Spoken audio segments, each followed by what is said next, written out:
Kita lihat orangnya ada apa enggak.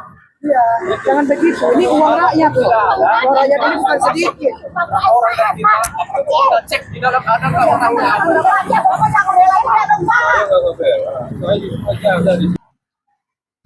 Abang, kami ini masyarakat kecil. Kami ini masyarakat kecil. Suara kami tidak didengar oleh orang-orang yang punya jabatan. Tentu ada pengakuan dari Ibu Elsa Sarif sehingga Farhat ditarik juga terlibat juga. Ya. Akhirnya entah itu keceplosan atau memang termasuk jujur juga kalau kami lihat ya penyidiknya bahwa memang Ibu Elsa Sarif mengatakan bahwa KTP-nya itu dikondisikan oleh Farhat Abbas. Kalau kita baca di berkas ini ada keluar suatu dokumen yang ini adalah surat perintah penghentian penyidikan atau SP3. Jelas-jelas di sini dikatakan bahwa dilakukan gelar perkara dan disebutkan tanggalnya. Kemudian dikatakan bahwa tidak ditemukan adanya tindak pidana. Nah, ini yang akan kita dalamin secara hukum ya. Jadi sekali lagi intinya apapun yang kalian ya menganggap bahwa itu pembenaran bukan kebenaran, akan tiba saatnya untuk membuka kedok kalian semua. Lihat aja. Karena doa orang-orang terzolimi yang kalian zolimi, yang kalian rampok dananya, hasil keringnya cucuran darah air matanya mereka, itu doanya tembus.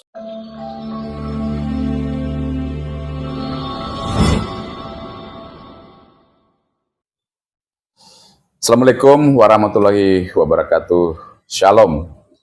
Salam sejahtera buat kita dan selamat malam sahabat Solmat. Malam hari ini kembali kita berbincang-bincang khusus tentang dana titipan UMKM, dan seperti biasa di samping saya ada Bang Andi Muhammad Rifaldi. Apa kabar Bang Andi? Oke, dan berikutnya kembali ada Bang Roland. Sehat Bang Roland? Tos dulu. Oke, sahabat Solmat Official, bapak-bapak berdua ini tadi barusan keliling-keliling Jakarta dari Polres Jakarta Utara dan kemudian menuju ke Polda Metro Jaya. Nah, saya mau coba dulu diskusi pertama-tama dengan Bang Andi. Bang Andi, ya terakhir-terakhir ini sehubungan dengan dana titipan ya cukup banyak eskalasinya ya, cukup tinggi eskalasinya. Pertama ketika habis aksi damai dan kemudian ada beberapa katakan laporan-laporan ya yang terus kita lagi kawal dan suarakan. Sebelum kita ke sana Bang Andi, saya mau tanya dulu perihal posisi pelaporan Elsa Sarif di Polres Jakarta Utara. Coba kita sampaikan apa update yang tadi didapatkan gitu. Silakan Bang Andi. Ya. Jadi terkait dengan laporan kami, laporan saya, laporan pihak UMKM untuk Ibu Elsa Sarif di Polda Metro lalu kemudian dilimpahkan ke Polres Jakarta Utara, itu memang perkembangan laporannya sudah sampai yang ke-7 ya. Dan sebelumnya memang Elsa Sarif di SP 2 HP yang ke-6 itu masih status saksi terlapor. Sisa menunggu yang pertama yaitu Farhat Abbas sudah panggilan kedua. Panggilan kedua dan panggilan pertama nggak hadir, panggilan kedua juga belum hadir sampai detik hari ini. Dan kesimpulannya bahwa kalaupun Farhat nggak hadir, nggak masalah. Nggak masalah, nanti tentunya kalau sudah gelar baru bisa dijemput paksa mungkin. Ya, kalau sudah ada putusan, saya nggak tahu kalau persoalan itu. Intinya tidak untuk dipaksakan, tapi dengan andaikan keberanian Farhat Abbas untuk hadir, ya tentu ada kebenaran di situ. Tapi dengan takutnya, ya kita katakan aja takut ini Farhat Abbas untuk hadir ya, sehingga itu lebih meyakinkan penyidik tentunya. Dan di sini saya sempat nanyakan juga karena sama Bang Roland tadi ke sana, saya sempat nanyakan bahwa tentu ada pengakuan dari Ibu Elsa Sarif sehingga Farhat ditarik juga ke Terlibat ya. terlibat juga. Akhirnya entah itu keceplosan atau memang termasuk jujur juga kalau kami lihat ya penyidiknya, bahwa memang Ibu Elsa Sharif mengatakan bahwa KTP-nya itu dikondisikan oleh Farhad Abbas. Karena Farhad ini nggak apa-apa nih saya buka ya. Ya silakan aja nggak apa-apa. Ya. Karena Farhad ini ada kaitannya dengan pihak Capil juga, infonya seperti itu. Ada hubungan khusus. Ada hubungan Ya. tanda kutip. Iya iya iya. Nah, ini bukan rahasia umum lagi nih kalau udah sampai digaskan yang gini-gini ya. Nah, memang Bersemangat. semangatnya Luar biasa ya ya. Selain dari itu, tadi sudah memastikan juga akan menyurati ke kementerian juga ya, Kementerian Pendudukan ya. Kependudukan. Ya. Kementerian Pendudukan. Nah, karena ini masalah tentang KTP palsu Ibu Elsa Sharif yang melaporkan kami UMKM, ya, pihak UMKM. Nah, disitulah. Lalu kemudian sempat saya katakan juga, kalau misalkan KTP-nya ini tidak dianggap masalah, misalkan aja nih, berarti masih ada pasal yang berikutnya yaitu laporan palsunya. Ya. Ya kan? Nah itu tentu berjalan juga, jadi berjalan semua. Yang tadi ada beberapa juga yang dipertanyakan oleh Bang Roland, dan juga jawabannya mungkin nanti Sampaikan. bisa dijelaskan juga sebagai lawyer. Tentu pandangannya pandangan hukum ya. Kalau saya ini pandangan apa yang saya lihat aja secara langsung gitu. Nah, jadi seperti itu Pak. Oke baik. Ya. Pak Roland tadi sebagai tim kuasa hukum mendampingi Bang Andi ya, berkomunikasi dengan pihak penyidik di Polres Jakarta Utara. Seperti apa yang Bang Roland dapatkan informasi ataupun gambaran gitu? Ya, selamat malam ya. Jadi tadi kita koordinasi dengan penyidik di Jakarta Utara tentang pelaporan KTP palsu ya. Kita sudah berbincang-bincang dengan penyidiknya ya, bahwa mereka sudah melakukan atensi terhadap Dinas Kependudukan Jakarta Pusat dan Jakarta Utara ya, dan mereka menyatakan bahwasanya tinggal meminta klarifikasi dari Kanwil Dinas Kependudukan dalam hal ini untuk menghadirkan saksi ya. Itu menurut mereka. Tapi kita, kalau kita berbicara tentang unsur ya, mungkin ya setelah dia daftarkan itu KTP dan ada satu pimpinan yang menandatangani di situ, seharusnya unsur pidananya sudah jelas dan tidak perlu menghadirkan saksi dalam hal ini.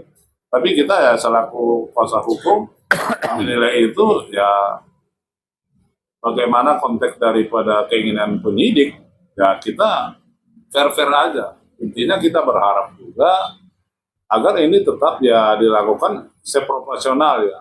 Intinya juga mengingat waktunya ini sudah terlalu lama, dan kita tadi bicara di situ tentang perkap juga dengan sop-sop yang ada dalam penyidikan, dalam penerimaan laporan juga, ini sudah melebihi kapasitas waktu yang normal. Jadi ya kita berharap dan berekanan, dan kita katakan juga di situ, kalau memang ini tidak dibuka secara transparan, ya mungkin kita akan nanti berpikir ya akan ada langkah-langkah hukum berikutnya begitu. Oke baik. Ya ini memang kelihatan sih masih apa ya, masih semacam ada ganjalan-ganjalan ya Bang Andi ya. Ya ada apa-apanya atau apa ada-adanya nih, apa-apanya ada gitu. Tapi nggak apa-apa, kita akan kawal terus ya sehubungan dengan pelaporan di Polres Jakarta Utara ini. Tapi ya kita masyarakat Indonesia, dan saya juga sebagai Ketua Umum Gaskan dan sebagai managing partner di Solmat Law Firm yang mendampingi Bang Andi, tentu mengharapkan, memohon atensi baik itu Kasat Reskrim di Polres Jakarta Utara, terlebih Bapak Kapolres Jakarta Utara, untuk benar-benar memberikan perlindungan hukum bagi masyarakat yang terzolimi Ya, dalam hal ini kalau kita melihat memang sudah lama sekali nih pelaporannya nih, masih muter-muter di situ ya. Tapi kita akan kawal terus ya, nanti kita akan juga mungkin ya melakukan upaya-upaya tertentu lainnya ya.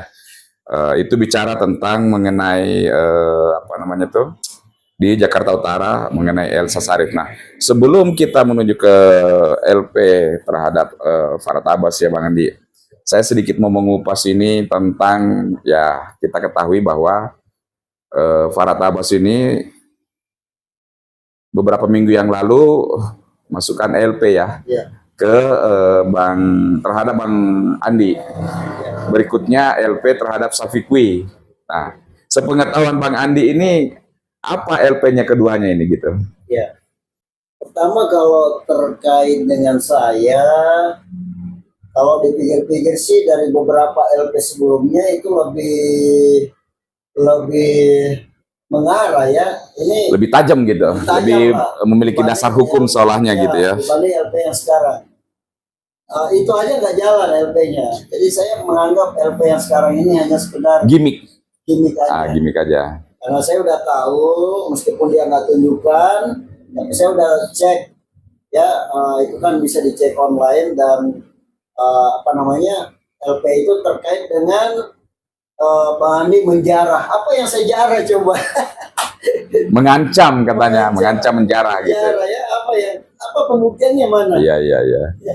Kalau di medsos saya katakan tentang RUU perampasan aset, rampas aset-aset koruptor. Kalau dia anggap itu yang merupakan pengancaman penjara, berarti dia sadar bahwa Elsa ini adalah koruptor, kan begitu?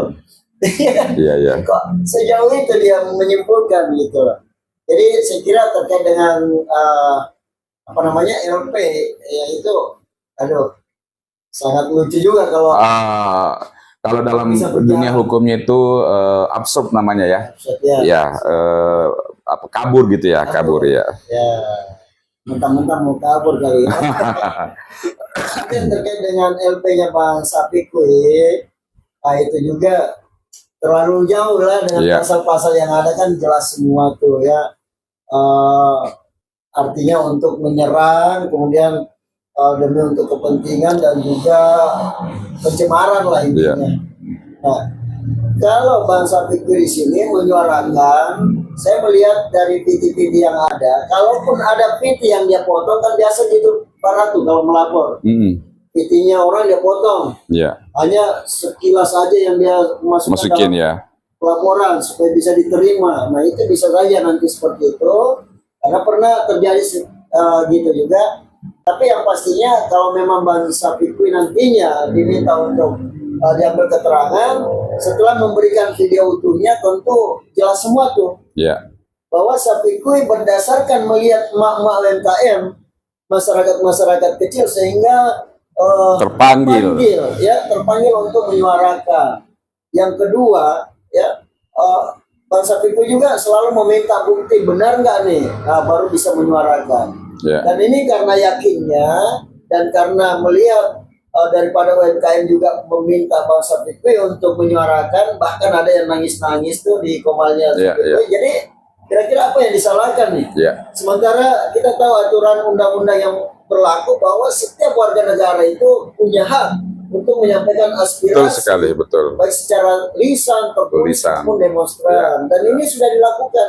Bahkan seharusnya pemerintah pemerintah ini bisa apresiasi terhadap bangsa Orang-orang seperti ini ya. Orang seperti inilah yang bisa menyuarakan menyampaikan aspirasi gitu. Malah malah pengayum diminta untuk membungkam seperti ini, kan fatal ini. Tapi Bang Andi tidak gentar kan, baik itu laporannya sama Bang Andi sendiri maupun sama Syafiqui kan? Saya itu justru saya sudah berkali-kali juga dulu dilaporkan ya. Saya datangi oknum penyidik yang apa ya istilahnya, yang menerima laporan ya. Saya minta kasih jalan kalau masalah saya. Bahkan saya lebih berharap itu bisa sampai di meja hijau supaya saya buka semua nih. Ya betul, kebenaran materialnya. Ya. Materialnya gitu. Karena memang dalam pidana itu yang paling utama itu harus dibuktikan adalah niat jahatnya, mens reanya itu kan ya. Dan itu tentu kesesuaian dengan kepentingan diri sendiri. Nah, dalam hal ini kan kita bisa melihat bahwa Syafiqui ini memang tidak ada kepentingannya apa-apa, ya. Oke, Bang Roland, sebagai praktisi hukum, kira-kira bagaimana tanggapan Bang Roland sehubungan dengan ada orang yang gencarnya membela sekelompok masyarakat, ya masyarakat UMKM dalam hal ini, terus yang diduga menjadi pelaku terhadap kezuliman ini terhadap masyarakat ini malah melapor kepada orang yang bersuara itu. Pandangannya Bang Roland? Ya, kalau kita berbicara pencemaran nama baik, ya, penghinaan 310, 311 kan, Undang-Undang ITE di pasal 27, ya. Kita juga harus melihat bahwasannya sebab akibat daripada seseorang itu mengutarakan, ya. Dan kalau kita lihat juga di pasal 310 tentang pencemaran nama baik, di pasal 3-nya ya, jika seseorang yang menyuarakan, yang notabene itu adalah untuk kepentingan orang banyak, itu bukanlah suatu pencemaran nama baik. Jadi makanya kita berharap juga dalam kepolisian dalam hal ini harus lebih lihai menerima laporan. Artinya, karena tetap kita lihat ada unsur sebab akibat dalam hal ini. Dan memang jika kita tekankan juga dengan pasal 310 dalam hal itu ya.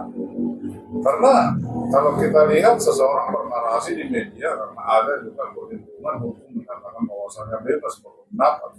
Dan itu kita harus lihat konteksnya, apa sih yang diutarakan dia, sebab akibatnya itu yang perlu kita lihat. Dan mens rea yang paling pertama kita lihat. Karena kalau seseorang tidak bernarasi tentang seseorang dan tidak ada kepentingan dalam hal ini, berarti benar-benar dari isi hati dia untuk melakukan hal baik untuk kepentingan masyarakat. Jadi ya makanya kita berharap juga terhadap kepolisian dalam hal ini ya tidak serta-merta juga tidak memperbolehkan satu laporan ya, karena memang setiap warga masyarakat itu berhak membuat laporan.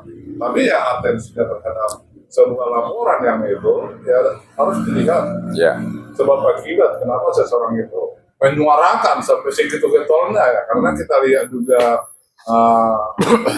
Syafiqui dalam hal ini sudah berbulan-bulan ya melakukan hal ini karena dia melihat langsung juga apa yang dia rasakan korban daripada UMKM ini, yang dimana secara spesifik semua sendi-sendi baik rumah tangga, kesehatan, bahkan ada perceraian, kematian, dan anak-anak daripada anggota UMKM yang notabene diduga dirugikan ini. Ya dengan dasar itu dia timbul rasa iba ya. Rasa iba dan menyuarakan. Jadi kalau kita melihat ini untuk pencemaran nama baik ya, kalau kita melihat dari aspek hukum, apalagi ini pasal 3 ya, unsurnya tidak akan masuk. Oke. Baik, jadi memang di pidana itu kan, di dalam hukum bukan cuma di pidana maupun perdata, bahwa siapa yang mendalilkan, dia yang harus membuktikan ya. Nah ketika masuk ke dalam kebenaran materialnya nanti, itu tentu pasti akan melibatkan pihak-pihak UMKM ini. Karena pokok perkara daripada semuanya ini adalah UMKM. Nah justru malah akan terbuka gitu kan ya, akan terungkap satu sisi ini. Ya kalau kita melihat sekarang sidang daripada Nikita Mirzani dan Reza Gladys, semuanya saksi yang keterkaitan itu pasti dipanggil semua, ya kan? Apalagi kalau sudah masuk di persidangan ya, mulai dari penyelidikan itu kan dipanggil untuk memberikan keterangan semuanya segala macam. Nah jadi ini sebenarnya ya celah juga, bisa jadi senjata makan tuan. Karena ketika ini mau benar-benar diseriusi, dilanjutkan, ya harus diundang saksi-saksi yang menguatkan dalilnya itu, dan ini tidak akan lepas daripada pokok perkara mengenai UMKM ya. Tapi tentu kita memohon bapak-bapak penyidik di Polres Jakarta Selatan berlaku profesional gitu ya, jangan sampai karena adanya kedekatan dan lain sebagainya jadi main hantam kromo istilahnya ya, arti kata keluar daripada standar operating prosedur gitu ya. Jadi benar tadi yang disampaikan oleh Bang Roland, ya memang untuk katakanlah itu sebagai suatu pencemaran nama baik, ya itu harus dibuktikan sebenar-benarnya. Karena tadi Bang Andi katakan bahwa ya memang manusia bebas berekspresi, dan ketika melihat adanya suatu kesewenang-wenangan, Bahkan kita sebagai masyarakat itu berhak dan wajib loh untuk membela, bukan cuma berhak dan wajib. Iya. Kalau dikatakan di dalam pidana itu ya normanya pidana, kita melihat suatu tindak pidana dan kita mampu untuk mencegah atau membantu, tapi kita tidak melakukan, kita pun juga bisa kena delik. Nah, iya benar itu. Nah, dalam hal ini Syafiqui itu mengambil perannya seperti itu. Masalah ada kata-kata yang kasar, kata-kata yang keras ya, katakanlah itu bangsat, bajingan yang memang seharusnya tidak diungkapkan. Itulah kemarahan publik kan ya, ekspresi gitu ya. Ya, jadi orang mengucapkan itu terus kemudian dengan niat dengan unsur ancaman, warna ancaman, tetapi ada niatnya. Minta uang ke, minta sesuatu ke, ya kan, minta jabatan. Nah, ini baru masuk bisa deliknya di pasal 27 atau 369 itu, pengancaman dengan pencemaran nama baik. Kalau tidak ada, bahkan ini advokasi sosial, nah, ini bahkan bisa menjadi blunder. Nah, nanti kita lihatlah.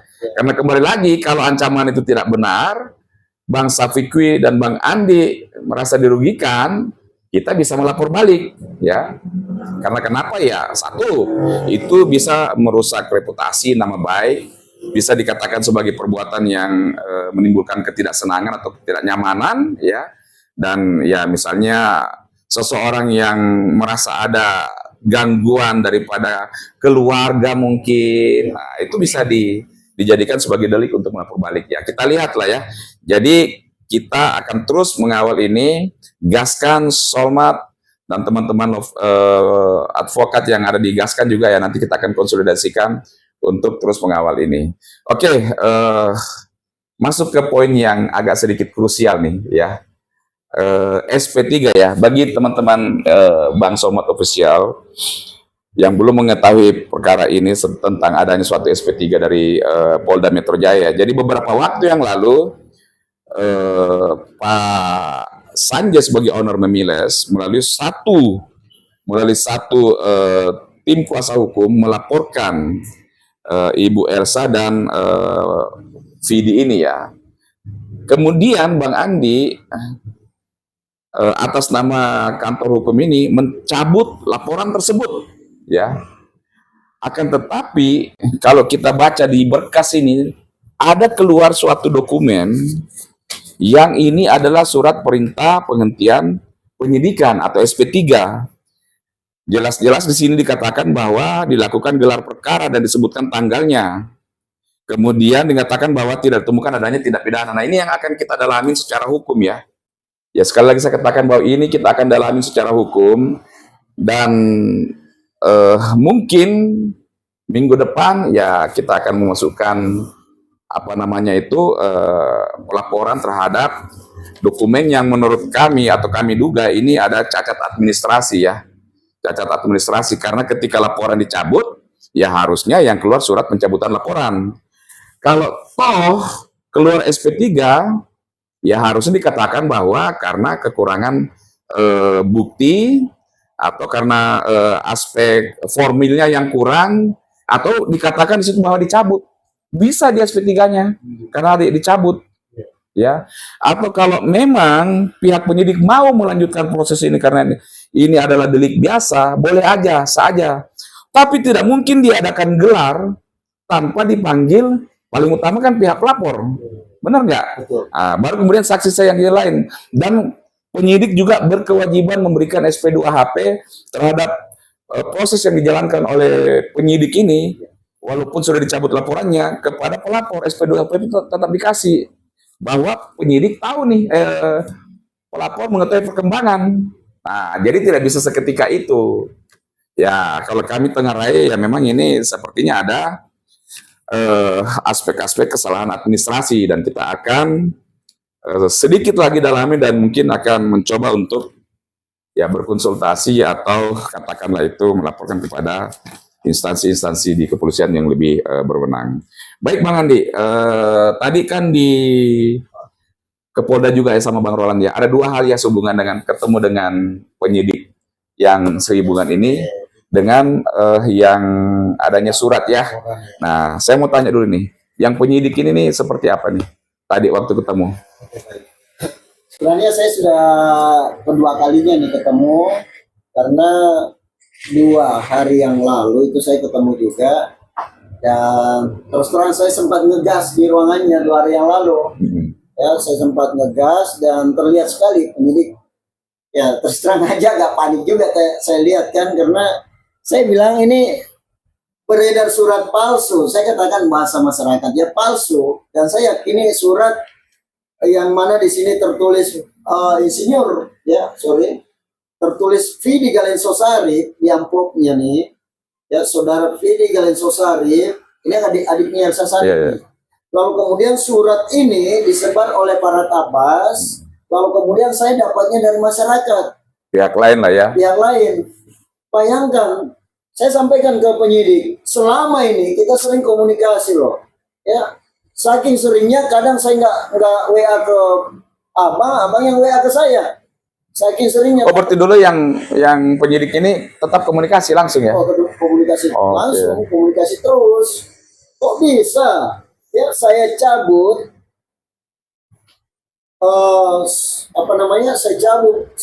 Saya cabut Laporannya, ya. laporannya karena atas arahan Bang Doliva juga bahwa apa dulu yang ada supaya kita bisa masuk nih. Iya, iya. Itu laporan baru untuk menyempurnakan pasal-pasal yang ada sesuai dengan pandangan hukumnya beliau kan. Nah, ini saya cabut dan juga diakui bahwa memang dicabut di bulan 1, tapi di sini bulan 2-nya ada gelar perkara. Nah, ini yang saya pertanyakan. Nah, itu kan ini. Ada apa gitu loh.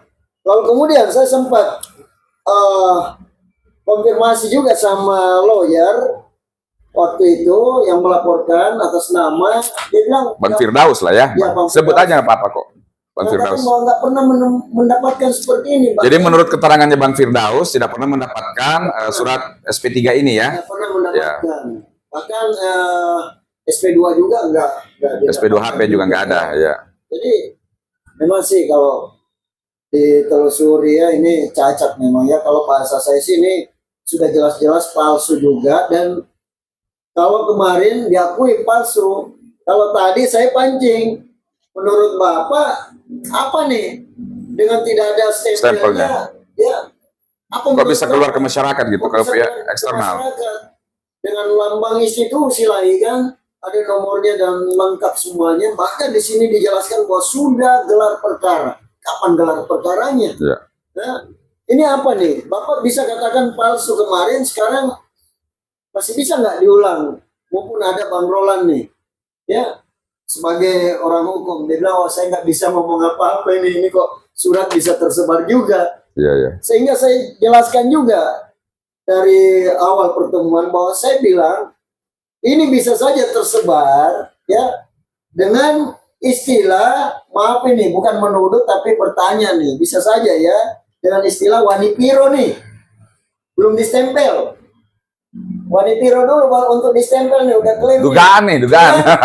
Bertanya-tanya kan ya? Saya bertanya. Iya, iya, iya. Dia bilang, wah, Bang Andi menuduh ini loh.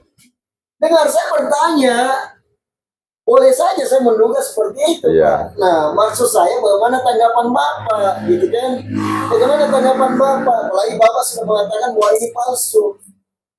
Ini palsu, siapa yang keluarkan? Nggak mungkin lah. Farhad Abbas yang sebar palsunya ini, lalu kemudian Farhad Abbas yang tulis semua, namanya Bapak, namanya ini, nomor LP dan lain-lain. Nggak mungkin kan? Iya. Nah, artinya ada apa gitu. Iya, iya. Ya itu aja sih. Oke. Pak Roland, gimana tanggapannya tadi sehubungan dengan surat SP3 ini ketika berbincang dengan penyidiknya? Ya, kalau kita berbicara tentang pelaporan ya, kebetulan juga yang dilaporkan itu adalah 372 378 ya. Oke, itu penipuan dan penggelapan. Dalam hal ini penipuan dan penggelapan itu adalah masuk delik biasa ya. Jadi jika pun dicabut laporan itu bukan serta-merta juga itu pihak penyidik dalam hal ini secara otomatis melakukan SP3 ya. Tapi dia harus juga melalui prosedurnya bahwasannya jika memang ada ini unsur ya, unsur ini tetap dijalankan, dan memang jika sudah sekalipun laporan itu sudah dicabut, ini berdiri sendiri dan bahkan bisa diserahkan ke penuntut lanjutan nantinya ya. Tapi kalau kita melihat hal ini ya banyak kejanggalan dalam hal ini. Di mana di saat itu pencabutan di bulan 21 ya, timbul dalam hal surat ini gelar perkara. Ini artinya gelar perkara ada disebutkan dan penghentian penyidikan. Ya notabene kita nggak tahu kapan itu dilakukan, apakah benar itu dilakukan atau tidak dalam hal ini. Tetapi kita tetap tekankan bahwasanya yang namanya 372 dan 378 itu pelaporan sekalipun dicabut itu tidak serta-merta untuk menghilangkan dan melakukan SP3 dalam hal ini. Dan kita juga menilai ya berkas SP3 ini banyak kejanggalan ya, di mana yang kita ketahui selama ini jika keluar surat SP3HB itu minimal yang menandatangani adalah pejabat yang berwenang ya, yang di tingkat yang paling tinggi dalam contoh diskrimum ya. Diskrimum itu harus mempunyai dalam tanda tangan dan itu ada stempel khusus. Tapi hal ini kita lihat dia hanya tanda tangan dan tidak ada stempel. Jadi kita melihat kita duga di sini bahwasanya berkas ini tidak itu. Ya, kita akan lihat nantinya, kita akan pelajari juga apakah memang surat ini dikeluarkan oleh pihak yang berwenang atau memang orang yang memang sengaja menduplika atau membuat ini sekira asli ya. Dan itu nanti kita dalami. Jika memang unsur daripada surat ini memang ada unsurnya, berarti ini jelas dengan pemalsuan berkas ya. Apalagi berkas yang dia lakukan adalah dari negara ya, karena ada lambang dalam hal ini. Kita nanti akan telusuri dan memang kalau jika ada unsurnya dan terbukti dalam hal itu, mungkin kita akan melakukan langkah-langkah untuk pelaporan ke Propam dengan dasar dikeluarkannya SPPD. Oke, baik. Jadi ya demikian sahabat Solmat tadi yang saya sampaikan bahwa memang kita akan mengkaji surat pemberitahuan penghentian penyelidikan ini ya, penyelidikan SP3 ini, dan tadi disampaikan oleh Bang Roland ya, kita akan dalamin kalau memang ternyata keyakinan kita bahwa ada cacat, walaupun sekarang sudah yakin ya, tapi benar-benar seyakin-yakinnya ada cacat administrasi di sini, ya kita akan mengambil tindakan sesuai dengan prosedur yang ada di institusi kepolisian ya. Jadi ini memberikan juga awasan lah bahwa yang namanya kong kali kong bahasa sederhananya gitu ya, atau ini ya harusnya tidak ada lagi terjadi ya di era sekarang ini. Inilah yang kadang mungkin ya kita tidak mengatakan menuduh ini ya, biar nanti institusi kepolisian sendiri yang membuktikan. Tetapi kalau ini benar, nah ini yang kita mau lawan ini. Kita mau perangi kalau ada hal-hal kayak gini. Kalau adanya orang yang punya kekuatan, kekuasaan, pertemanan dan lain sebagainya, ya segampang itu menyetir hal-hal administrasi dan lain sebagainya kan. Nah, disinilah kita berdiri untuk kebenaran itu sendiri. Baik Bang Andi, kita kan tahu bahwa hari ini ada semacam memasukkan surat ya. Coba diceritakan seperti apa sih mengenai surat ini Bang Andi? Kalau ini laporan yang kedua saya ya, terkait dengan Farhad Abbas, pengancaman, pembohongan publik dan perbuatan tidak menyenangkan. Nah itu pasalnya. Terkait dengan ini juga sudah perkembangan SP2HP yang ke-6. Nah, SP2HP yang ke-6 di sini penyidiknya kemarin menyarankan untuk bagaimana bisa kalau memang mau dipertemukan mediasi lah, kalau bahasa kemarin ibu-ibu UMKM itu ketemu meminta untuk dimediasikan karena terkait dengan dana titipan ya. Kalau pengancaman ini ya tentu jelas-jelas pidana, tapi ada sebab akibat daripada itu memperjuangkan hak kami, sehingga penyidik di Polda Metro Jaya di cyber ya itu melihat bahwa ibu-ibu ini UMKM ini sangat perlu dipertemukan nih ya, sehingga ada surat yang namanya restoratif justice. Jadi itu tadi sudah kami ajukan. Ya sudah masuk atas nama Solmat Law Firm ya untuk restoratif justice ini juga, ya ini dari itikat baik semuanya tentunya. Utamanya dari sebab akibat ini yang kita perhitungkan, emak-emak UMKM, pedagang-pedagang kecil ini yang diperhitungkan haknya nih. Kalau diperhitungkan hak tentang pidananya, wah ini tentu akan berlanjut. Tapi ada hak yang namanya yang dikejar selama ini sehingga timbul sebab akibat semuanya. Dan ini yang akan dicari bagaimana istilahnya kalau bisa ada itikat baik semua pihak begitu Pak Ketum. Dan alhamdulillahnya sudah masuk suratnya, kita tinggal nunggu jadwal. Kami juga minta mudah-mudahan bisa dijadwalkan secepatnya, kalau bisa minggu depan. Ya, kemudian apa namanya terkait dengan perkembangan itu tinggal menunggu dari ahli pidana. Tapi saya yakin ahli pidana juga sudah ada. Cuman menunggu dengan strategi-strategi bagaimana bisa restoratif justice saja gitu. Karena kalau sudah ahli pidana keluar tentu nggak ada lagi alasan, ya kan? Karena ahli bahasa, ahli IT sudah semua, dan itu menyatakan bahwa para tabas memang salah, gitu. Ini bocoran dari dalam ini ya terkait dengan SP2HP perkembangan perkara. Tinggal SP2HP yang saat ini masih ditahan karena ini hasil daripada ahli pidana. Nah kalau ini kan nggak ada lagi alasan untuk apa istilahnya untuk muter-muter Ya, kan. untuk ngeles-ngeles, ya. Seperti itu. Makanya ada istilahnya restoratif justice dan kami yang berinisiatif melihat daripada emak-emak MKM tadi, ibu-ibu MKM seperti itu. Nah kalau di sini para tabas nanti tidak ada itikat baiknya, wah sudah penyerangan bertubi-tubi sudah bisa.